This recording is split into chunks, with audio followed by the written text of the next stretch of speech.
कांग्रेस और national conference का यह गठबंधन राष्ट्रीय सुरक्षा को लेकर के अनेक बड़े सवाल खड़ा करता है। भारतीय संविधान के प्रति सच्ची श्रद्धा और निष्ठा रखने वाले हर व्यक्ति को चिंतित भी करती है कि क्या कांग्रेस नेशनल कॉन्फ्रेंस के जम्मू कश्मीर में फिर से अलग झंडे की घोषणा का समर्थन करती है, आतंकवाद, दहशतगर्दी और बंद के दौर को फिर से लाने का समर्थन करती है। भारत के मुकुट जम्मू कश्मीर से अनुच्छेद 370 और 35A का कलंक मिटाने के साथ ही भारतीय जनता पार्टी ने जम्मू कश्मीर में विधानसभा चुनाव के प्रति अपनी प्रतिबद्धता प्रकट की थी और अब जम्मू कश्मीर में विधानसभा चुनाव की तिथियां घोषित हो चुकी हैं। यह चुनाव न केवल जम्मू कश्मीर के लोगों बल्कि लोकतंत्र में आस्था रखने वाले हर भारतीय के लिए अत्यंत महत्वपूर्ण है। दुनिया भर की निगाह आज इस ओर लगी हुई है। ऐसे महत्वपूर्ण चुनाव में इंडी गठबंधन की जो नेतृत्व कर रही है कांग्रेस ने Abdullah and sons family private limited की नेशनल कॉन्फ्रेंस के साथ गठबंधन करके फिर से अपने राष्ट्र विरोधी मंसूबों को देश के सामने रख दिया है। हाल ही में नेशनल कॉन्फ्रेंस ने अपना मैनिफेस्टो जारी किया है।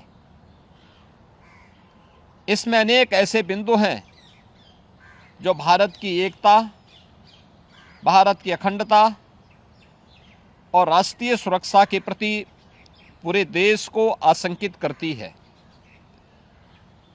कांग्रेस और नेशनल कॉन्फ्रेंस का यह गठबंधन राष्ट्रीय सुरक्षा को लेकर के अनेक बड़े सवाल खड़ा करता है। भारतीय संविधान के प्रति सच्ची श्रद्धा और निष्ठा रखने वाले हर व्यक्ति को चिंतित भी करती है। मैं कांग्रेस के नेता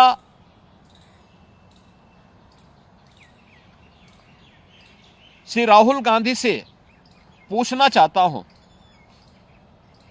कि क्या कांग्रेस नेशनल कॉन्फ्रेंस के जम्मू कश्मीर में फिर से अलग झंडे की घोषणा का समर्थन करती है? क्या राहुल गांधी और कांग्रेस पार्टी धारा 370 और आर्टिकल 35A को वापस लाकर जम्मू कश्मीर को फिर से अशांति और आतंकवाद के युग में धकेलने के जम्मू कश्मीर नेशनल कॉन्फ्रेंस के घोषणा का समर्थन करती है? क्या कांग्रेस जम्मू कश्मीर के युवाओं के बदले पाकिस्तान के साथ वार्ता करके फिर से अलगाववादी ताकतों का समर्थन करती है? क्या कांग्रेस पार्टी और राहुल गांधी पाकिस्तान के साथ LOC ट्रेड शुरू करने के नेशनल कॉन्फ्रेंस के निर्णय से फिर से बॉर्डर पार से आतंकवाद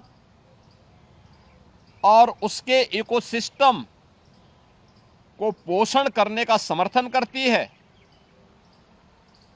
क्या कांग्रेस आतंकवाद और पत्थरबाजी की घटनाओं में शामिल उन उपद्रवियों के परिजनों को फिर से सरकारी नौकरी में बहाल करके आतंकवाद, दहशतगर्दी और बंद के दौर को फिर से लाने का समर्थन करती है।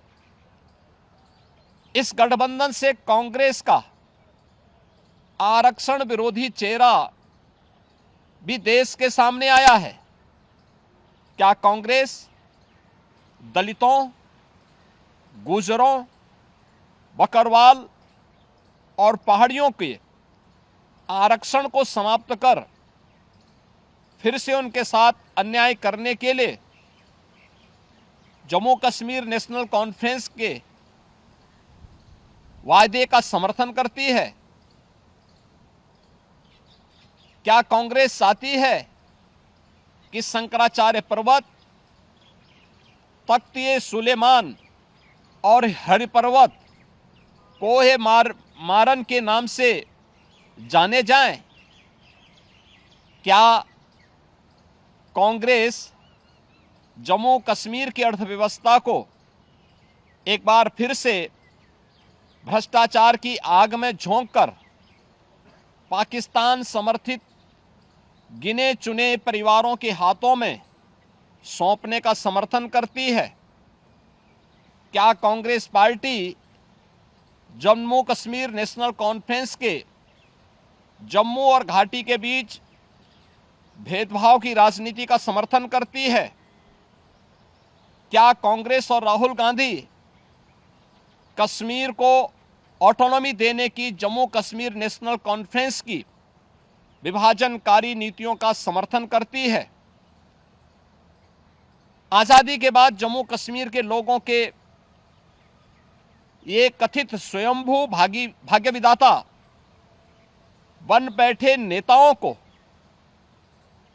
गुमराह कर नौजवानों को अलगाववादी साजिश का मोहरा जिन लोगों ने बनाया था, उनके हाथों में पत्थर और AK-47 इन लोगों ने पकड़ाई थी।